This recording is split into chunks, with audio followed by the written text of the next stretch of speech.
Well, it's been months since devastating floods hit KZN. Unfortunately, some families have still not found their loved ones who perished in the waters. Manqoba Mchunu is visiting some of them, and he joins us now from KwaNdengezi. Manqoba, a little earlier on, you spoke to two family members who I think you said have lost 6 family members, and some of them they have still not found. What are government officials telling you in terms of the continuation of the search of people's remains?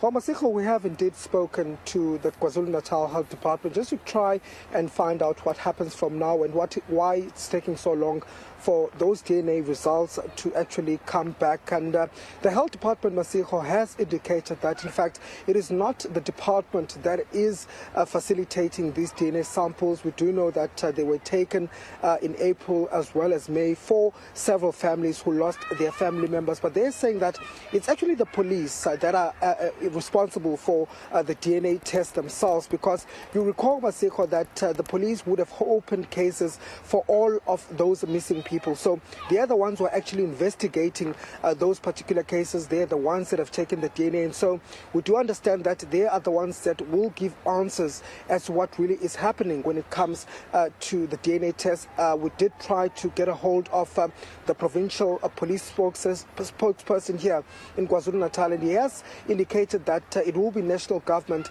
that will actually be giving us a response as to what really is happening with those DNA results. So for now, Masiko, is still yet to hear from the police. But what we do know at this stage, and this is from the briefing that was held by the Premier of KwaZulu Natal just a few weeks ago, is that there are still quite a number of bodies in mortuaries that still have not been identified, where DNA has also not been taken. I think the last time the Premier spoke, he said there were about 23 bodies that were still in mortuaries who had not been taken DNA. So that is the scene as far as that particular matter is concerned. We're still yet to find police to respond to why DNA is taking so long. And Manqoba, I see also behind you there seems to still be that evidence of the destruction that was caused in April. That looks like it used to be a road. What's happening with the infrastructure, being repaired as well in those areas? I'm guessing still no funds to go to those parts of KZN?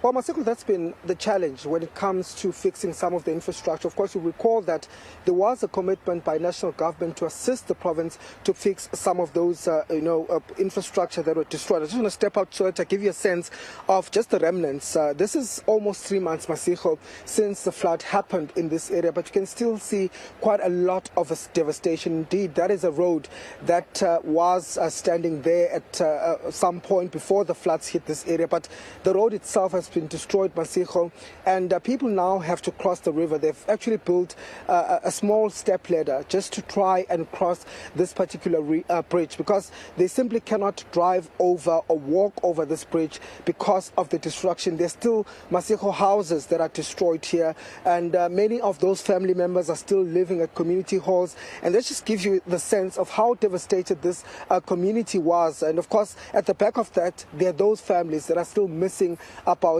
13 of their family members. I'm talking about the Shope family, who have 7 of their family members still unaccounted for, still missing. Also, we have the Mtembu family that have 4 people that are missing, as well as the Pewa family that has 2 people that are still not found. So that's just the agony that these families are also facing. Of course, the KwaZulu Natal province saying that they're doing their utmost best to fix some of the damage, to actually build temporary housing for some of those affected. But of course, it's taking a bit too long. These families are saying we do know there are issues, of course, when it comes to the funding. That money from national government, you understand, has started coming, but it's not quite there yet in terms of just how much the province will need to fix some of these damages that are caused by the floods. All right, Manqoba Mchunu in KwaNdengezi and KZN with that report. Let's leave it there for now.